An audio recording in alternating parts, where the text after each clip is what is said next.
This podcast may contain explicit language.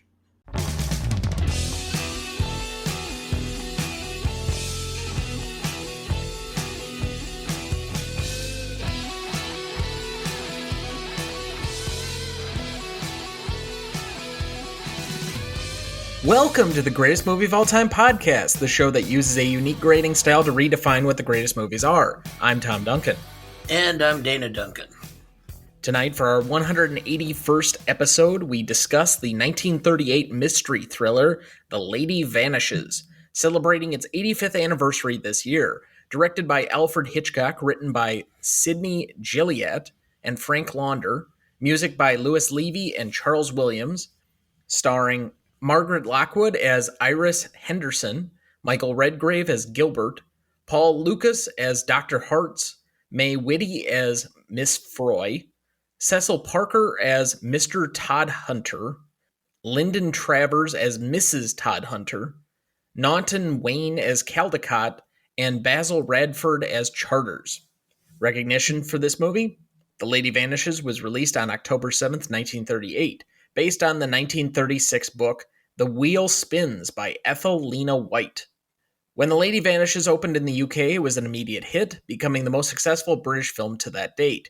It was also very successful when it opened in New York. The Lady Vanishes was named Best Picture of 1938 by the New York Times. In 1939, Hitchcock received the New York Film Critics Circle Award for Best Director, the only time Hitchcock received an award for his directing. The American film critic and historian Leonard Maltin gave the film 4 out of 4 stars in his movie guide and included the film in his list of 100 must-see films of the 20th century. The Guardian called the film one of the greatest train movies from the genre's golden era, and a contender for the title of best comedy thriller ever made. The film frequently ranks among the best British films of all time. In 2016, Empire ranked the film at number 82 on their list of 100 best British films. In 2022, Time Out magazine ranked the film at number 54 on its list of the 100 best thriller films of all time.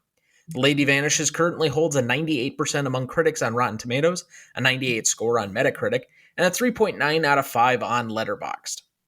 So, Dad, as we do every week, what is your relationship to this movie? This is a movie that I was familiar with, but I hadn't seen until probably about a year ago. It was kind of a gap in my Hitchcock knowledge, so I watched it with your mother and grandmother. Yeah, this has been one that had been poking around for a while, along with like the 39 Steps that I believe that we watched while I was in recovery from my surgery last year. And they're kind of a select few of the British Alfred Hitchcock films that weren't from his silent era yet, that I think have at least been in the public consciousness, along with the 39 Steps, obviously, and the original Man Who Knew Too Much from 1935.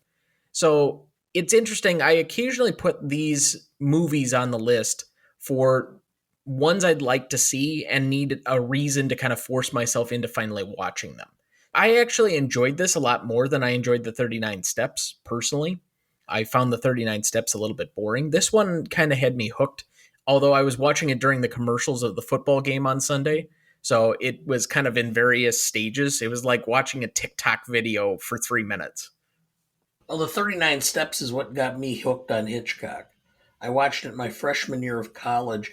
I had Mondays where my first class was at 8 p.m.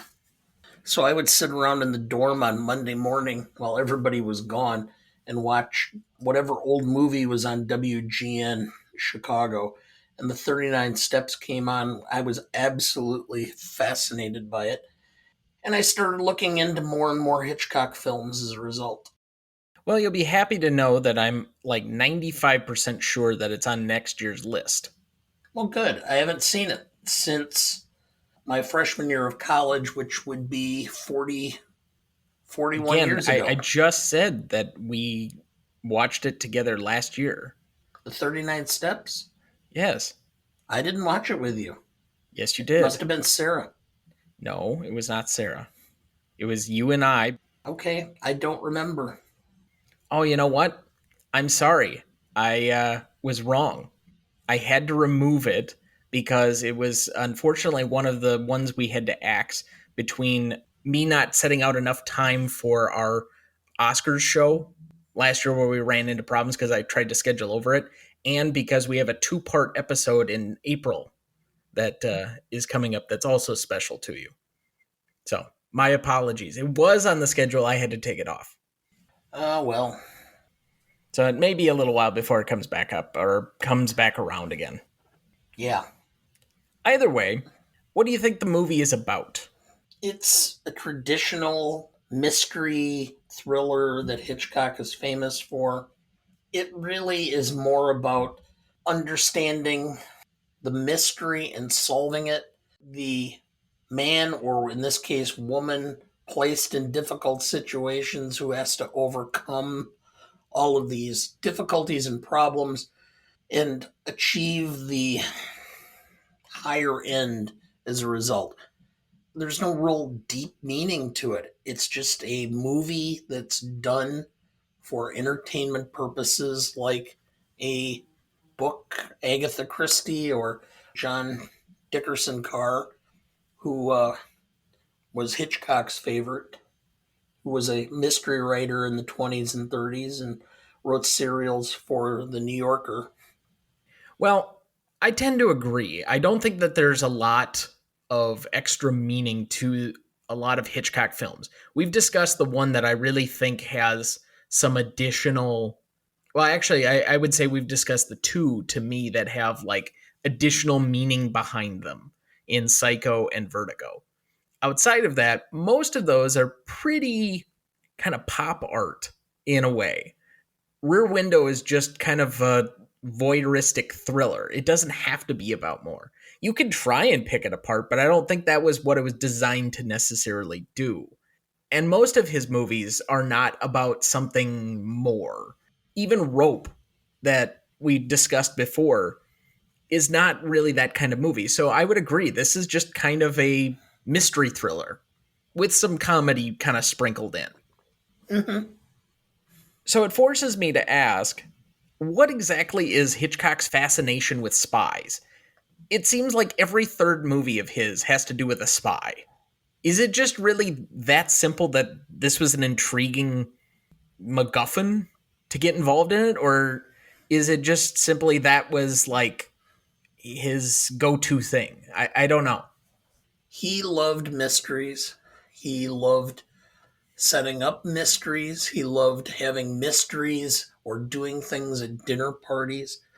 I swear that Glass Onion is in large part an homage to Hitchcock because he used to do that type of thing where he would set up clues and have guests come to his dinner parties and solve the mysteries. Oh, so you're just specifically saying Glass Onion. Yes. Okay, so yeah, all right, maybe in that vein, but you could also say the board game turned movie Clue from the mid 80s has some of that. Isn't Murder by Death in kind of the same vein?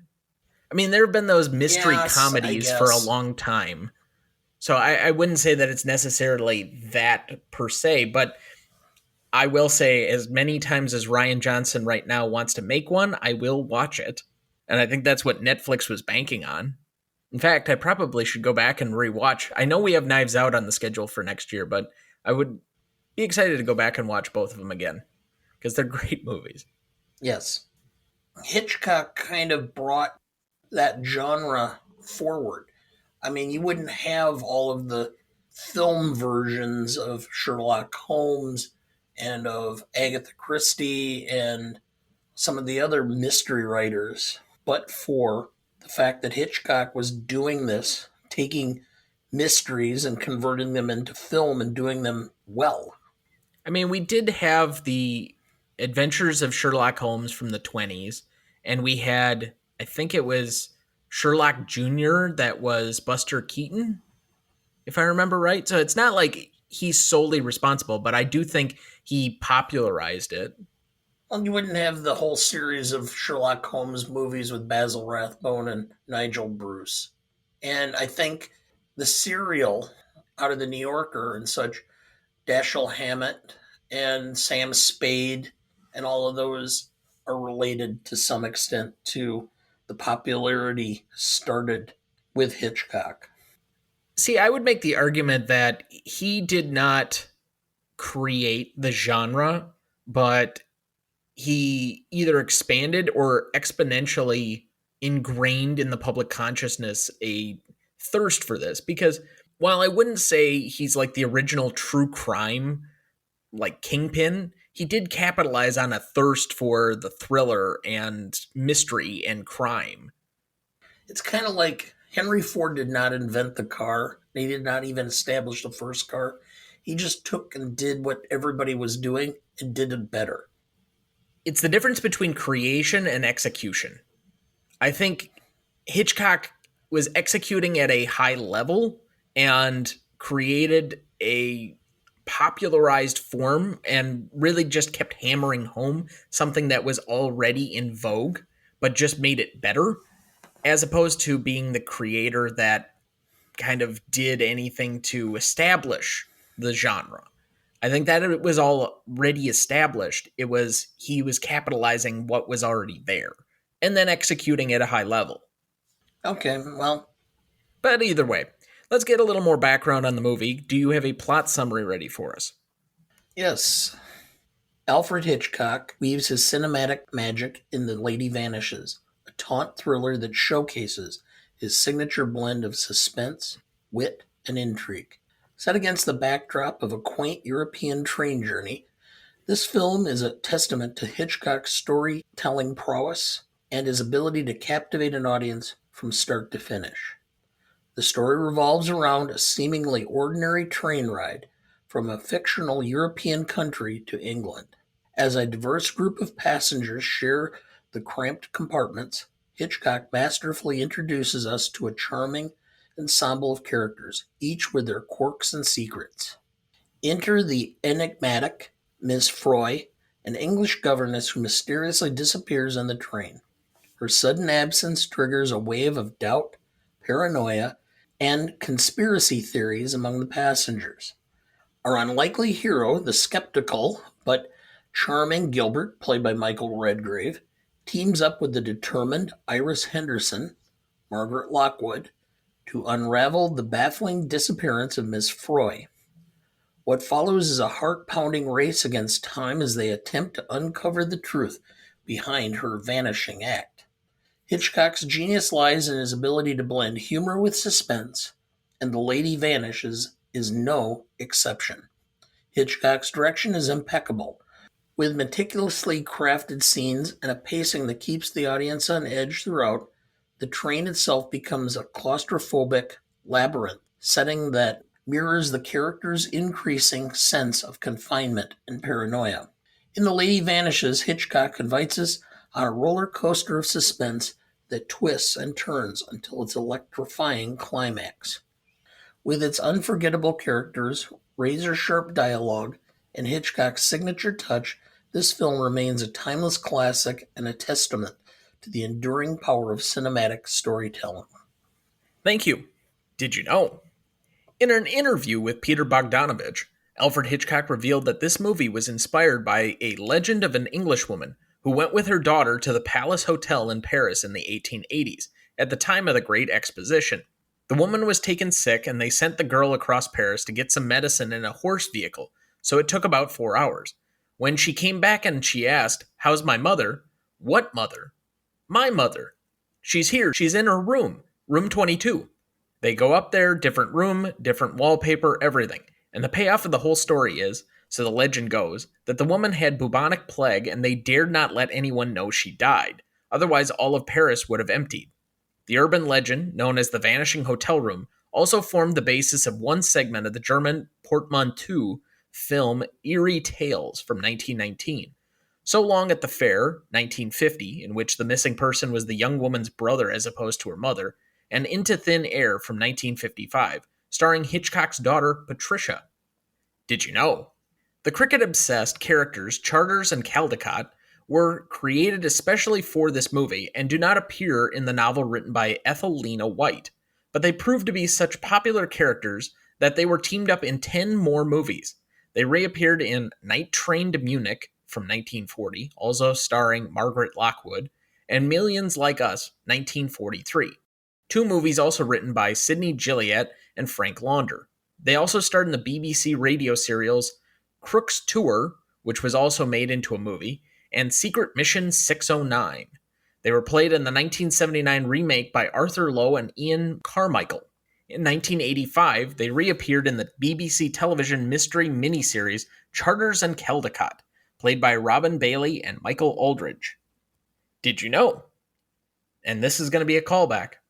The tune that Gilbert is humming is the early 20th century standard Colonel Bogey March, later made even more famous in the movie The Bridge on the River Kwai, and in our episode. Yep. If you're not willing to go back and listen to the entire episode on that, which I would highly suggest, just listen to about the first 30 seconds. You'll get just enough of what you need. All right, with that, we will take our first break and we will be right back.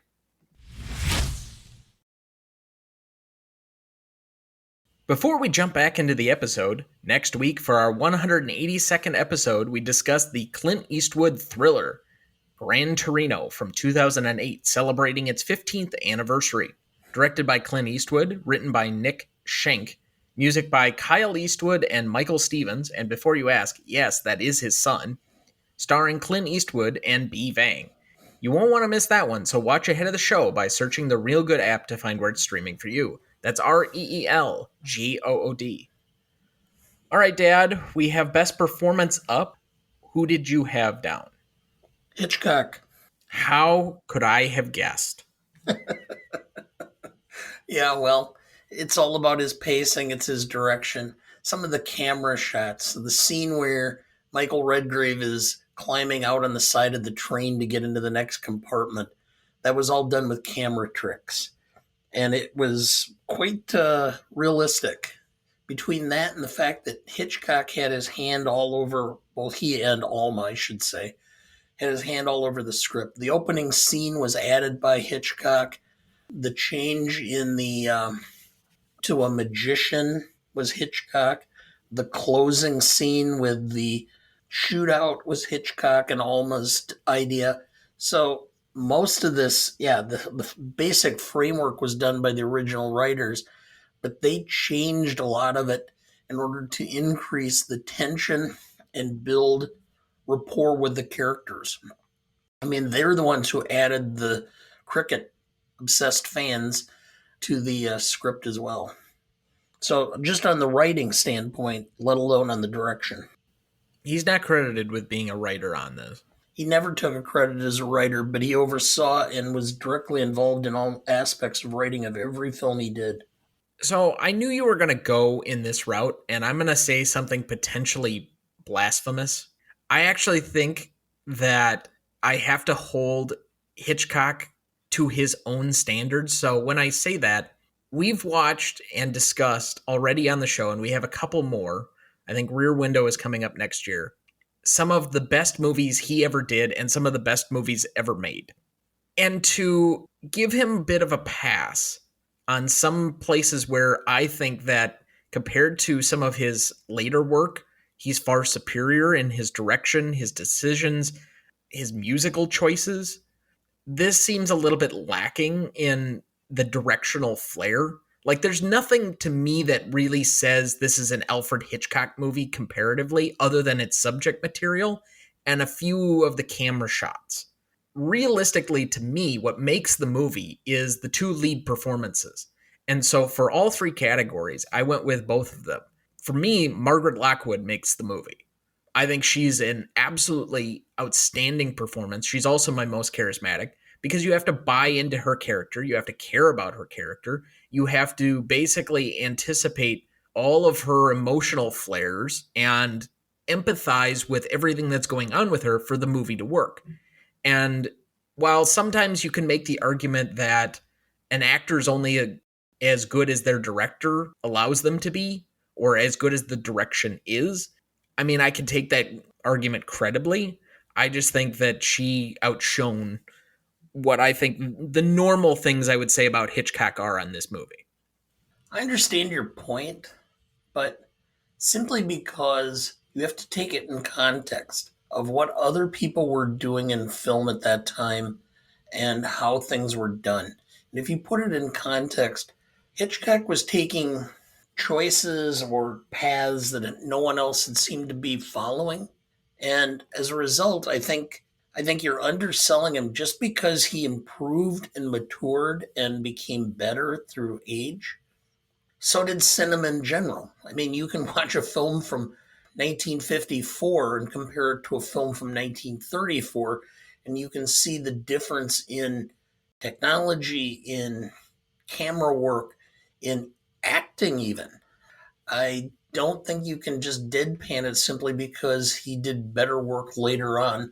I think it's in context of what he was doing at the time and what everyone else was doing at the time. So, a candidate for purchase for DVDs that you were looking for, not often on streaming. Rebecca is never anywhere because I don't know who owns the rights. There's a copy somewhere that I found a couple of years ago when I was trying to finish all the Best Picture winners on like YouTube. But outside of that, that's a movie done 2 years later that wins Best Picture that I think is a much different and better version of a directed movie. This is just kind of stripped back to me. And while I enjoyed the movie, I thought it was fun and thrilling, and the mystery is the component of that is there. It's not necessarily a knock on Hitchcock to say he had better shit. Not even that far away. Like 2 years down the line, he even has said, I became a better director. I understand. And yes, I've seen Rebecca twice. I read the Daphne du Maurier novel in high school in my English lit class, so I was familiar with it. That was a Hollywood film with a larger budget, more seasoned movie actors. This is Michael Redgrave's first movie film or first movie role. And yet I'm not picking on him. I actually have him as my best secondary Okay, because I think those two characters specifically carry the film, especially once you get onto the train. I could give or take maybe the first, what is it, 15 minutes that they're in the inn yet, and they have to kind of set up a few things. But given that there are other Hitchcock movies on trains, a better example of this is North by Northwest, where he learns from his mistakes. That movie takes, what, 3 minutes to launch into the plot? And you're already like going. This movie takes a little too long to kind of get into what exactly happens because a lady vanishes. So why is it not happening for like 20, 25 minutes? okay, Okay, I'm comparing him against himself. I'm sorry. I know that's blasphemous to you and you can't take it, but that's just where I went. fine, whatever.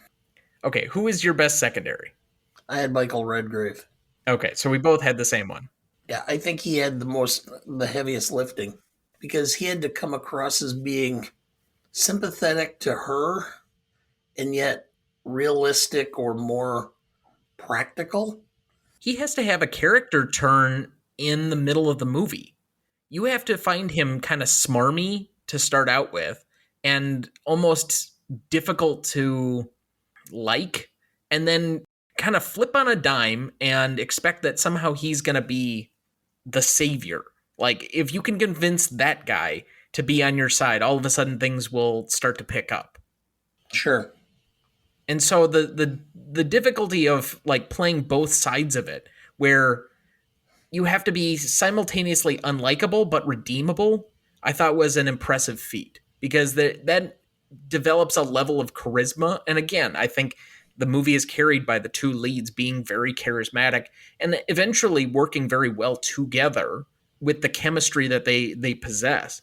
But that's a difficult road to travel for anybody. And you said this was his first movie?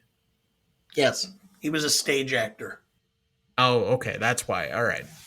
So he wasn't like a novice to acting, it was just film acting. Correct. And it's different. Yeah, it is different, having done both.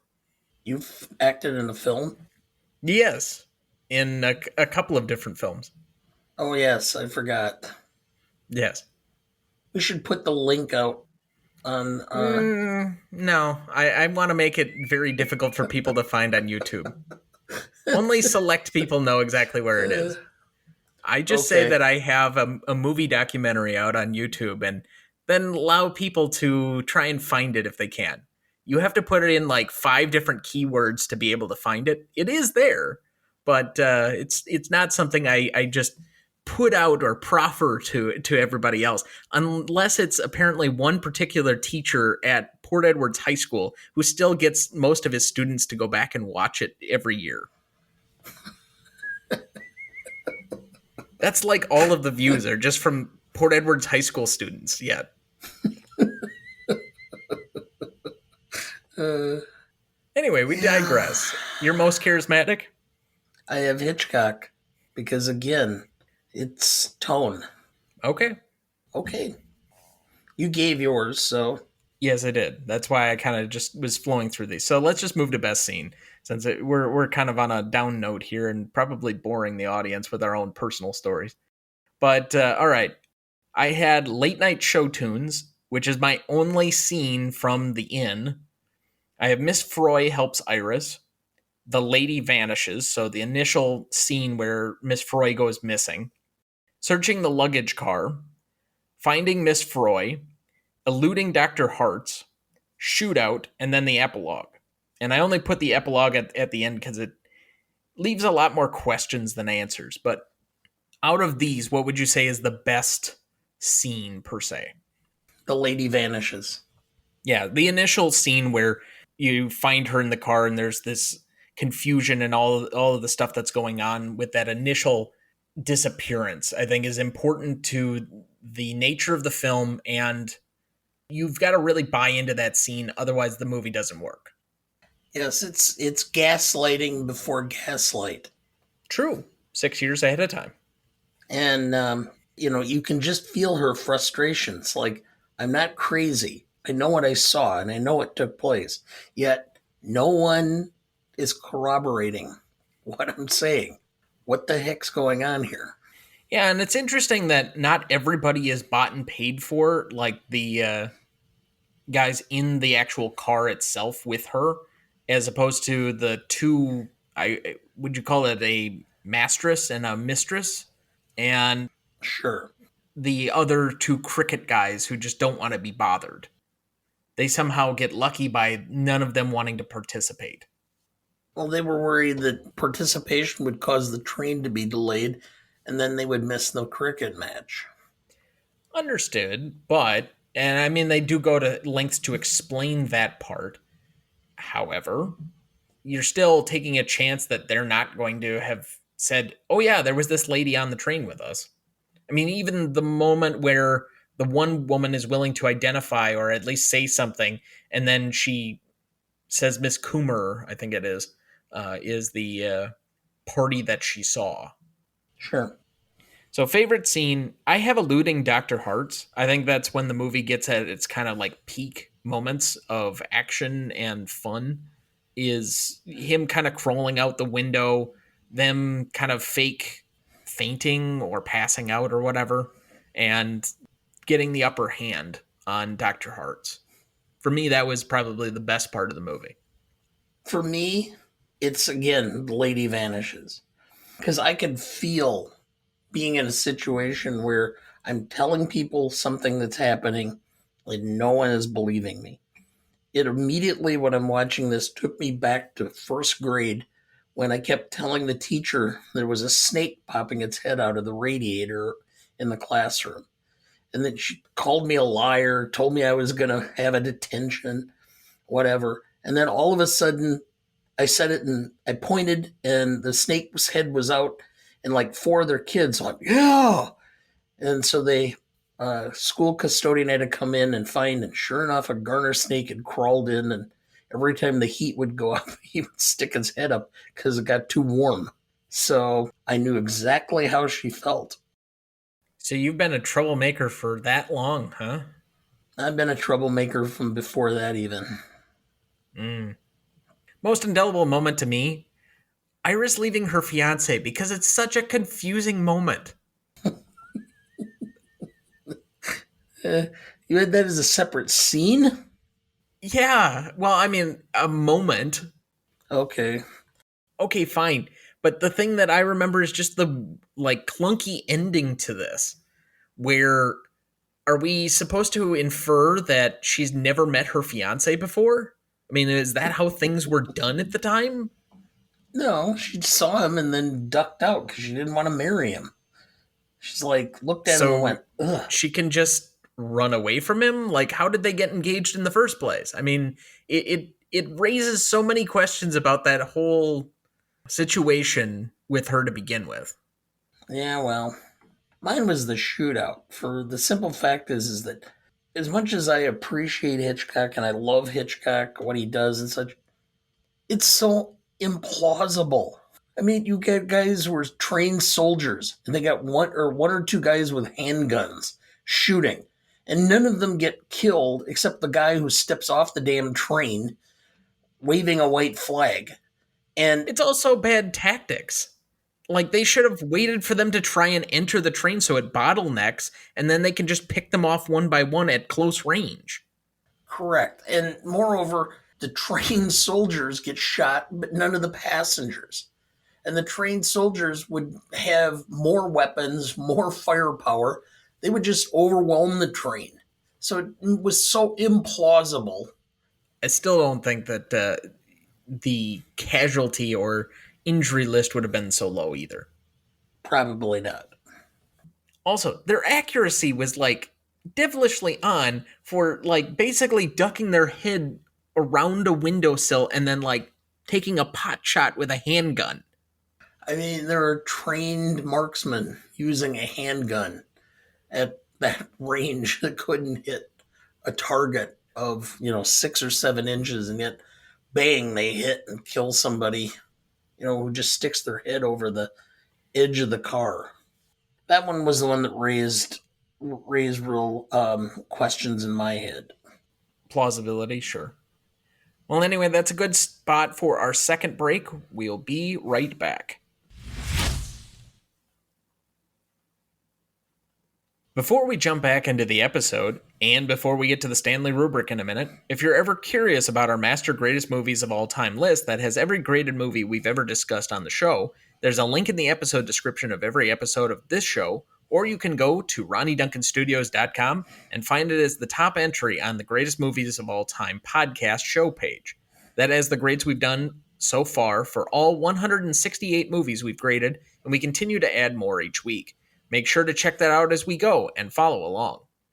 Dad, do we have anyone to remember this week? Yes. John Carney, 93, Scottish actor. A Night to Remember, Cleopatra, Jason and the Argonauts. Author and painter also. Steve Harwell, 56, American singer, was in the band Smash Mouth. Marcia DeRossi, 70, American actress, was in True Blood, St. Elsewhere, and Schooled. Gary Wright, 80, American singer-songwriter. Two songs that I remember very well: Dreamweaver and Love is Alive, and a musician in the band's Spooky Tooth. And Jimmy Buffett, 76, American singer-songwriter, Margaritaville, Cheeseburger in Paradise, and founder of Jimmy Buffett's Margaritaville. I don't have a lot to say on this collection of people. In if you want, a remembrance of Jimmy Buffett, there are plenty on the internet to find. I was not particularly close to his music. I had a certain level of respect for him as a businessman, making one song become like an empire. I thought one of the best ideas anyone has ever had was Margaritaville themed retirement homes or assisted living. That just seemed fantastic. Unfortunately, he had to do it in Florida, but whatever. Gary Wright, I knew of his music, but it's, again, not somebody that I knew particularly closely. I guess the one that I would probably have the closest affiliation to is Steve Harwell, because I enjoyed a lot of Smash Mouth songs like that were popular around the time that I was in middle school, or I guess probably even like grade school, because some of those songs were big about 1999, 19 or 2000 or so. And I would say those would be in my fourth, fifth grade years. But obviously, I think part of the biggest claim to fame for them is that they were big in the sound or original soundtrack for Shrek. So that became a big deal. But other than that, I know that they've all contributed quite a lot to the industry. And several of these people have been very close to people personally. And so it's important for us to yet again recognize people who may not otherwise have gotten their due. So we recognize them here with a moment of silence in their honor.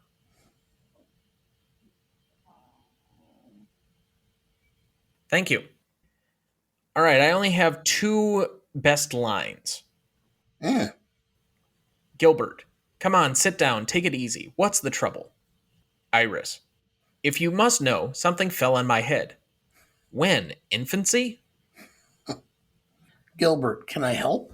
Iris, only by going away. Gilbert, no, no, no, no. My father always taught me never desert a lady in trouble. He even carried that as far as marrying mother. Charters, you can't expect to put the two of us up in the maid's room. Hotel manager, well, don't get excited. I'll remove the maid out. Iris, you're the most contemptible person I've ever met in all my life. Gilbert, confidentially, I think you're a bit of a stinker, too. I'm out. Gilbert, what was she wearing? Scottish tweed, wasn't it? Iris, oatmeal tweeds. Gilbert, I knew it had something to do with porridge. And I'm out. All right, let's move to the Stanley rubric then. Legacy is up first. Do you want to go first or second? I'll go first.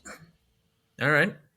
This is still on a lot of top movie lists.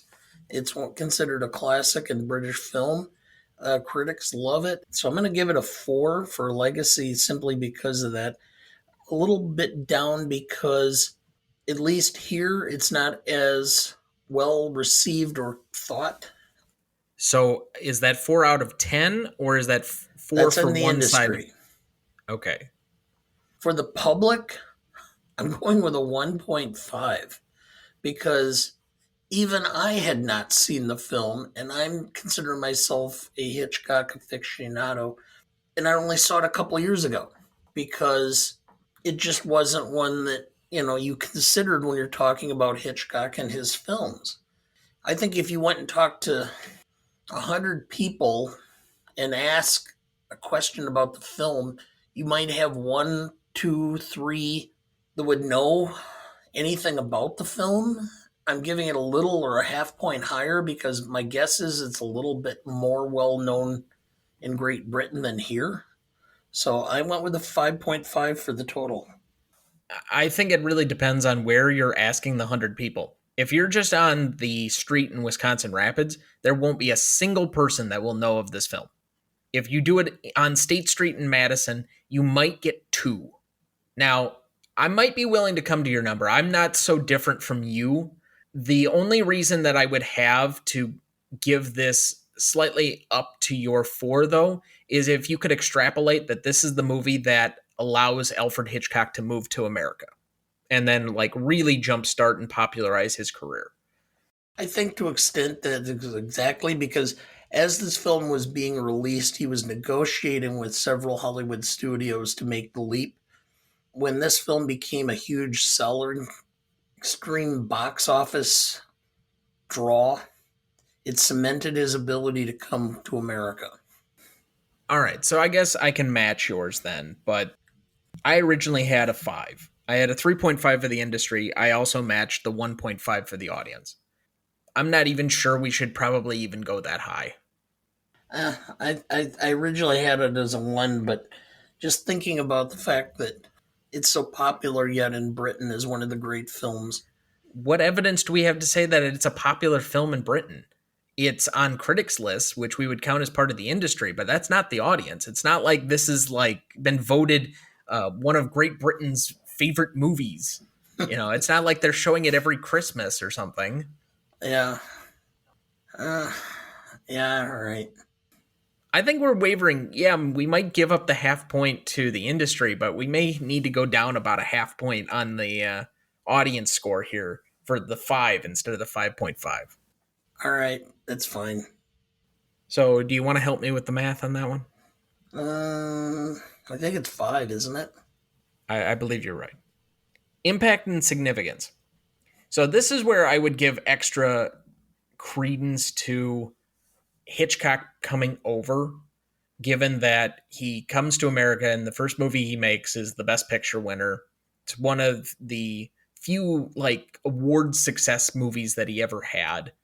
He starts making some fairly big films. It's not like his all-time films, but within 5 years he's making Shadow of a Doubt, which we've discussed on the show, and he made both Sabotage and Saboteur, and can't remember what's there's one with Cary Grant, and I He want to did say Notorious okay, maybe it's with Notorious. Cary Grant. You sure? Because I thought Notorious was 1946. 44. Okay, but that's not within the 5 year period. So all of that is just to say that if you're truly saying that this movie was a hit and it promoted his coming to America and doing even more popular films, I would say that that puts me up to about a 4 on the industry side of it and a 4 on the audience. I had an 8. It made Hitchcock as popular of a director in England as any director was in the United States. It placed him on par in England with Capra, Michael Curtiz, and some of those directors from the late 30s. And, Michael Curtiz was not a big filmmaker at the time. well, okay, but it placed him on that level, okay, the higher level. And it started a bidding war among the various studios as to who was going to get him and bring him to America. This film also was the largest box office draw in England in that at that time frame and set the records for most or largest audience up to that time in England. So I went with a 5 for the industry because of the impact, and I went with a 5 for the public because it drew the largest group. And then when it was ultimately released to the United States, it was one of the bigger draws in the United States in re-release here after Hitchcock came to America. I see no evidence for trying to put this at a 5 and a 5 for like one of the biggest movies of all time. When we're talking about a day and age, the very next year we would have an overwhelming success with Gone with the Wind. And this was not nearly on par with that type of movie. So while it was popular in Britain and it was popular in New York, I just don't see the evidence saying that this was widely popular in the United States. I think it's part of the reason that it still hasn't held on to a certain level of legacy or acclaim with at least an American audience to this point. And from an industry standpoint, I'm just not quite to the point where it's a 4 because it's not like Hitchcock came over and had these huge movies like right away. He had one really big one and he had a couple of smaller ones that I would say that you could put in his upper level, but he didn't have his best successes until you start talking about 1954 and later, in my opinion. When we're talking about a 10, we're talking about Star Wars, we're talking about Jaws, we're talking about eventually Gone with the Wind. Okay, This I'm not sure I would get to that level. You can stay at your 10 because it'll still be a 9 in the average. I'm just saying I I'll go can't quite down to get there. 4 and 4. All right. Well, I mean, I'm not asking you to. I'm just arguing it against it. I understand. Why do you seem so hurt? I'm not. Okay, Eeyore. Oh, golly. All right, novelty. Disappearances on a train are not in and amongst themselves novel, even amongst Hitchcock movies. And while, yes, this is maybe the precursor to some of the other works he would eventually do, movies on trains had been going on for quite a while. Disappearances, mysteries had been going on for quite a while. I'm just not seeing where this is particularly novel amongst his work or work of the time. Where I think this movie gets its points is in its execution. It has good lead performances. You highlighted the direction, which, again, if you're going to place it in its time, then yes, I could probably give you some points for, I wouldn't say bland direction, but it's kind of ordinary compared to a lot of the flair that Hitchcock would eventually develop with his style later on. So, with that being said, I went with a straight five. I think it was a little bit more novel. I went with a 7 because I think it was much more fundamental for the genre than what you're thinking. So I think really it kind of established more on the train and the mystery and how things were set up and all of that. Well, that's a six average between the two of us. Classicness, I'll let you lead. I didn't find too much that was not classic. I mean, it wasn't like we had strong female leads. We had, overall, I didn't see anything that kind of made me cringe as far as things that didn't apply. But some of the implausibility and holes in the plot and the scheme give it a few points down. So classicness, I went with the 7 for more about the plot holes and some of the other pitfalls or trap falls than I normally would. Okay, so you went with the baseline. Yep. Again, we're not very far off or very different on this. The movie does feel dated, particularly because it's a couple of years ahead of World War II.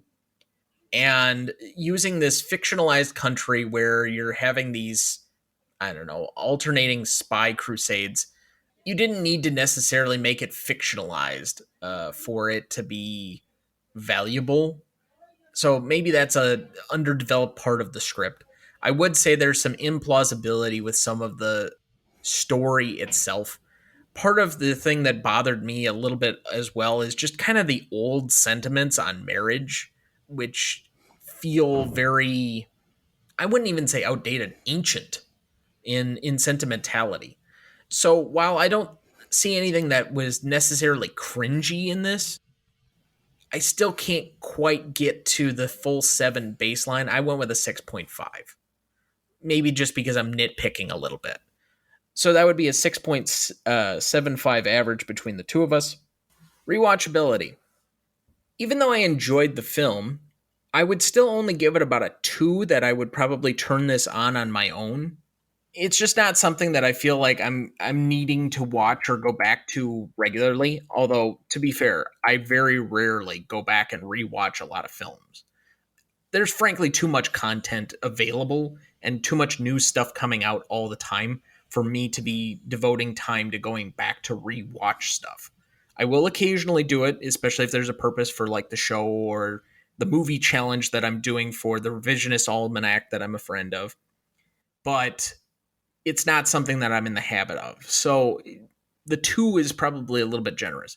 But if it's on, I'm going to give it a 4.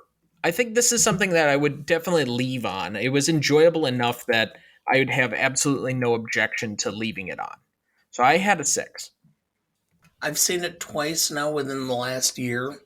I think it loses a lot when you know exactly what's taking place.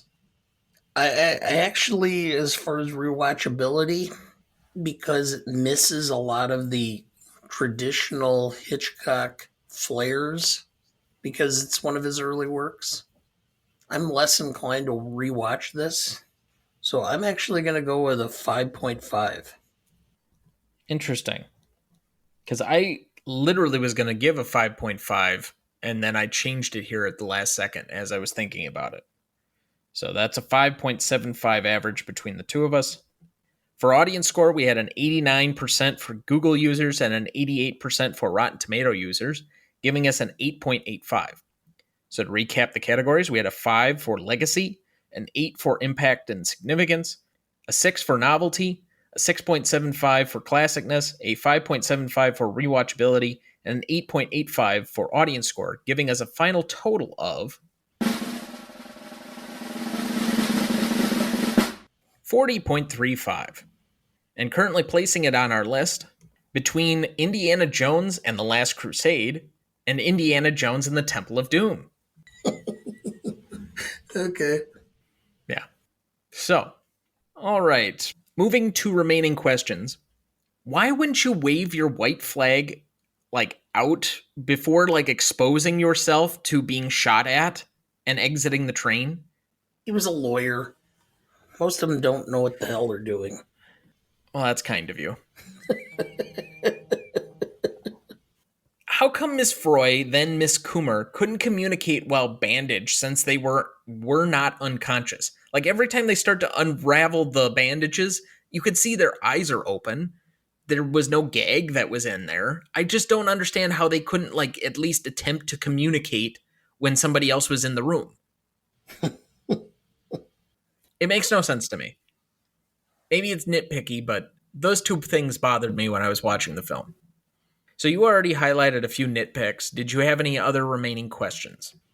No, not really. I mean, no. Well, yes.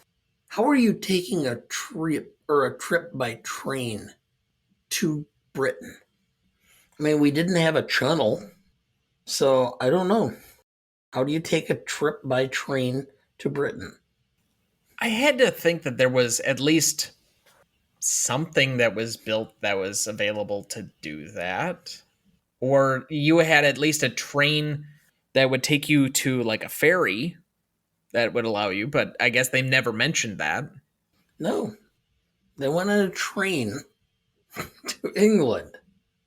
There's another European country in the British Isles that I'm unfamiliar with, or does the train launch from the Pas de Calais? I don't know. Remaining thoughts for the week. I wish the strike were resolved. We just came out of the pandemic and we lost so much opportunity and so many things, shows, movies, etc. We just started getting things built up and now everything is starting to dwindle back down again. And I just wish they would figure out some way to resolve it. While I wish also that the strike would be resolved, again, I think this is an existential problem for two different parts of the industry.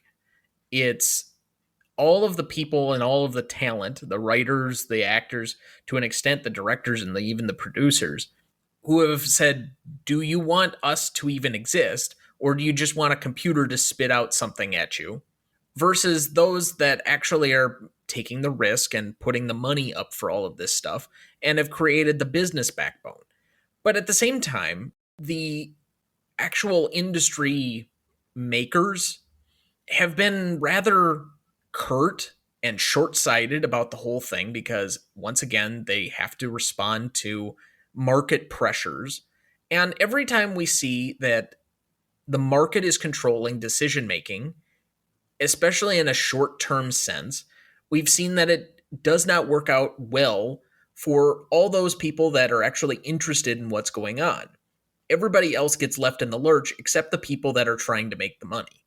And while, yes, we've gotten a lot of shows canceled, How I Met Your Father got canceled, several other shows that are, or movies have since been canceled, other ideas that were about to be filmed, and they're holding this somewhat over the talent's heads.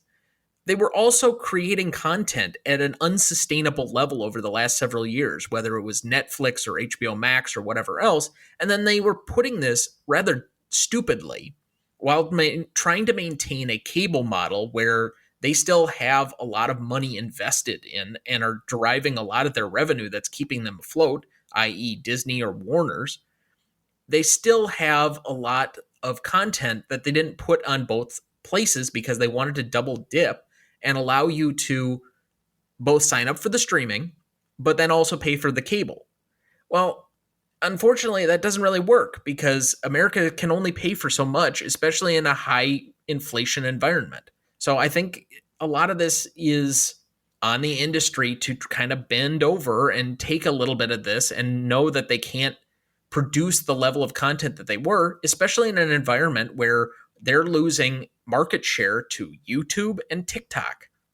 I understand because every time there's a technological innovation, it has a detrimental effect ultimately on the industry itself. I mean, from sound films then to television, Well, it was radio, then television, then television advancing, and then each time movie theaters, movie cinema, movie companies, movie studios had to figure out ways to adjust. Right now, the driving force behind this strike is artificial intelligence and how it's I going don't to think be controlled. that's the driving force. I think that's the next thing, and that they're adding this as a additional marker on it, but it's not the thing that drove them into the strike to begin with. Well, it's how streaming is priced, how it's paid, how Correct. residuals are paid.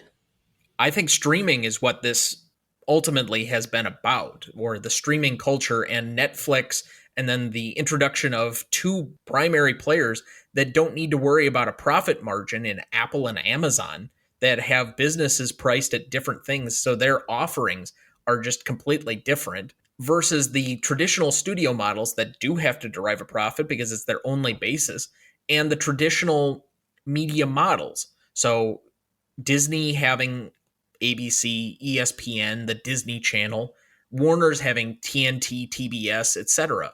They have to compete with Netflix that is only putting stuff on Netflix. And they're slowly going to make the transition. Now, AI will be the next frontier of what they're going to argue over, which is why they're trying to do it now, because they think if they can at least set a deal and some ground rules in place ahead of time, they can get ahead of what the next fight is going to be. And that's why this is coming up.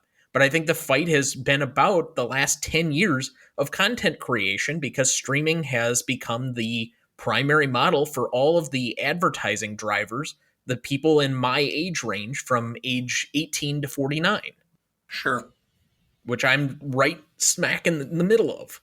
because you are still influenced by advertising. Correct.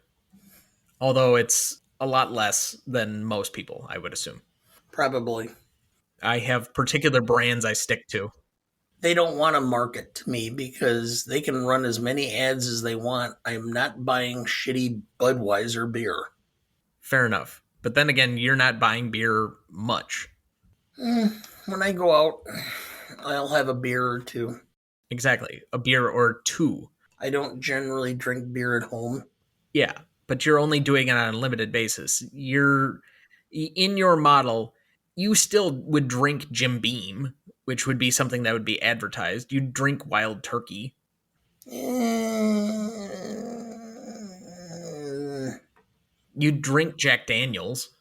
if there were no alternatives. Okay, fine. Well, I mean, I don't know what your palate is anymore. If you've advanced beyond those, and who's pretentious now, mind you. But regardless, I do think that there will be plenty of good content yet to come. There are several good films that came out from the festivals that have gotten a lot of attention that I'm very excited about. And even though a few of the bigger studio films that they're relying on to be major tent poles like Dune, or stuff that had to be advertised with stars like Challengers, isn't coming out till next year. I'm not too particularly concerned yet for what the fall or winter movie slate is. But if we get past New Year's and this is still a thing, then I'm really worried. But we're not anywhere close to that yet. It'll be fine. I mean, there's plenty of content for you to catch up on from the last few years that you've missed anyway. You just keep telling me that you don't want to watch stuff that isn't like necessarily lighthearted or fun because it's too heavy for you even to watch a regular drama. Uh, I have drama from about 7 a.m. until about 6 p.m. every day. Well, that's because of who you choose to live with, or has been chosen for you because of whom you chose to live with. That's only part of it. It's the career path I chose. Sure. So don't blame these other than the other choices that you've made. That's all my point was. But anyway, I suppose that's a good spot to stop for the week. Thank you for listening. What you looking at, old man? Ever notice how you come across somebody once in a while you shouldn't have fucked with? That's me. Next week, for our 182nd episode, we discuss the Clint Eastwood thriller Gran Torino from 2008, celebrating its 15th anniversary. Directed by Clint Eastwood, written by Nick Schenk, music by Kyle Eastwood and Michael Stevens, starring Clint Eastwood and Dee Vang. You won't want to miss that one, so watch ahead of the show by searching the Real Good app to find where it's streaming for you. That's REELGOOD. Please like, follow, rate, and review, or whatever on whichever platform you have so that more can join in on our fun. You can also email the show at thenewRonnieDuncanStudios.com or sign up for our newsletter. Find our new Facebook page under Greatest Movie of All Time Podcast, or find us on Instagram, Twitter, or TikTok at the handle @GModePodcast. The Greatest Movie of All Time is a production of Ronnie Duncan Studios. Our show is mixed, edited, and written by Thomas Duncan. Our music is thanks to Purple Planet Music. Our technical provider and distributor is Captivate FM.